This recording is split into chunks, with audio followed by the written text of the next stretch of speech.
মঙ্গলবার দক্ষিণ ও পূর্ব লেবাননে দখলদার ইসরায়েলি বাহিনীর হামলায় শিশুসহ অন্তত ৩১ জনের বেশি নিহত হয়েছেন। ইসরায়েলি প্রধানমন্ত্রী বেনিয়ামিন নেতানিয়াহু হিজবুল্লাহর বিরুদ্ধে সামরিক অভিযান জোরদার করার অঙ্গীকার করার পর হামলায় এই ঘটনা ঘটেছে।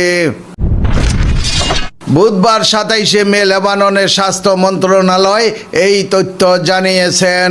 খবর বিবিসির।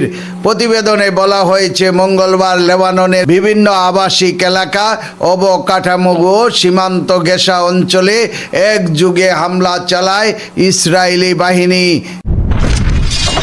স্থানীয় সাম্প্রতিক সময়ে এটি সবচেয়ে ভয়াবহ হামলাগুলোর একটি। হামলার পর বহু এলাকায় ধ্বংসস্তূপের নিচে মানুষ আটকা পড়ার আশঙ্কা রয়েছে। ইসরায়েলি সামরিক বাহিনীর দাবি, তারা হিজবুল্লাহর শতাধিক স্থাপনা ও যুদ্ধকে লক্ষ্য করে অভিযান চালিয়েছে। মার্কিন মধ্যস্থতায় যুদ্ধবিরতি কার্যকর হওয়ার পর এটিকে সবচেয়ে বড় সামরিক অভিযান বলেও উল্লেখ করা হয়েছে।